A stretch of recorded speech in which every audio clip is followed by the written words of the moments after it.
we explore the real machines that fought to stop Nazi Germany, from early light tanks to the heavy armor that rolled into Berlin. The BT-5 was one of the Soviet Union's early attempts to create a highly mobile armored force.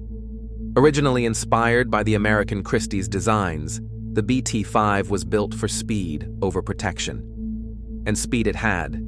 This tank could reach nearly 70 kilometers per hour on roads, making it one of the fastest tanks of the 1930s. However, the armor was extremely thin. Even machine gun fire could penetrate it from certain angles. When Germany launched Operation Barbarossa in 1941, thousands of BT series tanks, including the BT-5, were caught in the chaos. Many were destroyed before they could even fight back. But despite its weaknesses, the BT-5 played an important role. It trained a generation of Soviet tank crews who would later go on to operate T-34s. In many ways, the BT-5 represents the transition from interwar experimentation to real wartime necessity. The T-26 was the most common Soviet tank at the start of World War II. It served everywhere: in the Spanish Civil War, the conflict with Japan, the Winter War with Finland, and ultimately in the fiercest battles of 1941. Its design was simple: slow, lightly armored, but with a good 45mm gun that could destroy any early German tank. The problem wasn't firepower, it was survivability. The T-26's 15mm armor was hopelessly outdated by 1941. German infantry weapons, anti-tank rifles, and artillery shredded it with ease. Still, T-26 crews fought with incredible bravery. Many held defensive lines until the last shell was fired. The T-26 became a symbol of the Soviet struggle during the darkest days of the war. Outdated, overwhelmed, but refusing to break. The T-28 was one of the world's first medium tanks and a rare example of multi-turret design. With one main turret and two smaller machine gun turrets, it looked impressive, almost like a land battleship. But the benefits were questionable. Multiple turrets increased weight, complexity, and crew workload. Even so, when the T-28 received additional armor plates during the Winter War, it became surprisingly resilient. During the defense of Leningrad, T-28 crews used urban streets to their advantage, performing shock attacks that broke German infantry lines. Despite being outdated by mid-war, the T-28 placed the Soviet Union among the world's leaders in tank innovation in the 1930s. The T-35 was the Soviet Union's most spectacular experiment, a massive 5-turret heavy tank. On parade, it was breathtaking. In combat, it was a catastrophe. Slow, mechanically fragile, and difficult to command, the T-35 rarely survived long enough to engage the enemy. Most were abandoned due to breakdowns. But its purpose was never purely battlefield superiority. The T-35 was a political statement.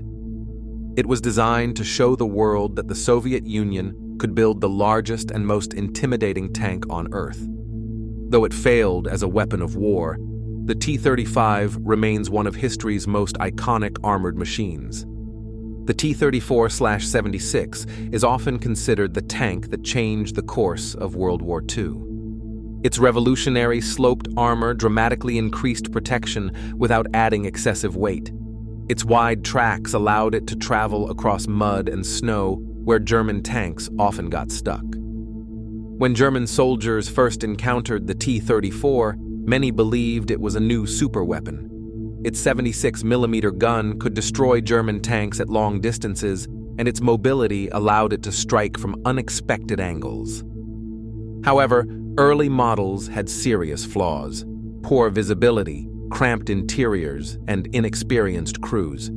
But even with these issues, the T-34/76 became the backbone of the Soviet armored forces. It wasn't just a tank. It was a symbol of Soviet resilience and industrial strength. By 1943, the battlefield had changed. German Panthers and Tigers appeared, and the T-34 needed an upgrade. The T-34/85 delivered exactly that. A new 3-man turret, better optics, and the powerful 85mm gun capable of defeating heavy German armor. This version transformed the T-34 from a mid-war workhorse into a late-war powerhouse. It became one of the most produced tanks in history and continued serving for decades across dozens of countries. The T-34/85 didn't just help win the war. It shaped global armored doctrine for generations. Heavy tanks of the Red Army. The KV-1 was a nightmare for German troops in 1941. Many early German guns simply could not penetrate its armor, even at point-blank range. Stories circulated of KV-1 tanks stopping entire German battalions by themselves. But the tank had weaknesses. It was slow, difficult to repair, and mechanically unreliable under harsh battlefield conditions. Still, during the first year of the war, the KV-1 was one of the few Soviet weapons that consistently outclassed German armor. It proved that heavy armor could save lives and buy time. If the KV-1 was a shield, the KV-2 was a hammer. Its gigantic turret mounted a massive 152mm howitzer, originally designed to destroy fortifications. Against tanks, the KV-2 was terrifying, if it could hit them. Its turret traverse was slow, and its towering profile made it an easy target. On uneven terrain, the KV-2 struggled just to stay level enough to fire. Yet when it landed a shot, the result was devastating. KV-2 shells were powerful enough to blow the turret off many German vehicles. The KV-2 remains one of the most unique and intimidating tanks of the war. Mid-war development. The T-50 was meant to be the Soviet Union's answer to the German Panzer III, a well-armored modern light tank with proper crew ergonomics. It featured sloped armor, advanced suspension, and overall excellent design for its weight class. But war production realities intervened.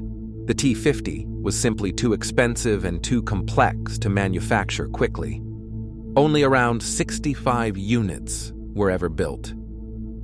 Though rare, it showed what Soviet engineers were capable of when not constrained by mass production demands.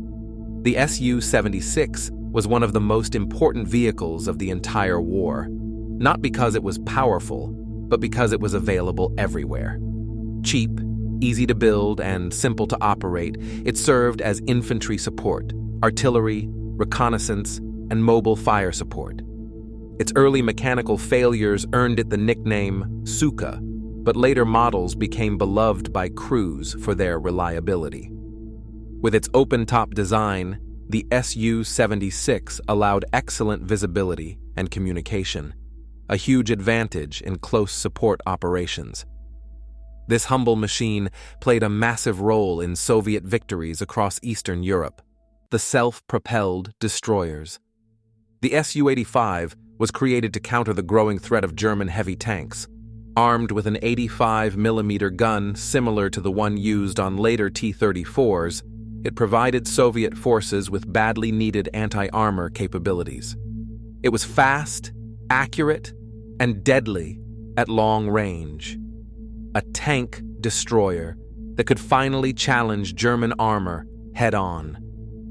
Though soon overshadowed by its successor, the Su-85 remains a crucial step in Soviet armored evolution. Nicknamed the Beast by German troops, the Isu-152 fired massive 152mm shells capable of destroying bunkers, buildings, and tanks alike. Its HE shells were so powerful that a direct hit could tear the turret off a Panther or even damage a Tiger. However, its slow rate of fire and limited ammunition made each shot precious. In urban combat, Isu-152 units acted as breakthrough sledgehammers, clearing fortified defenses so infantry could advance. Few vehicles inspired more fear on the battlefield. the final heavy tanks. The IS-2 was the Soviet Union's answer to Germany's Tigers.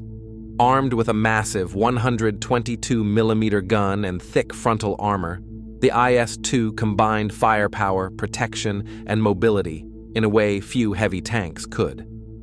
Its shells didn't just penetrate, they shattered enemy armor and sent deadly fragments inside. The IS-2 became a symbol of the Soviet advance into Eastern Europe, smashing German defenses from 1944 onward. The IS-3 arrived too late to influence the war, but its impact was immediate. With its revolutionary pike nose armor and hemispherical turret, it shocked Allied observers during the 1945 Berlin Victory Parade. This design became the foundation of the next generation of tanks worldwide.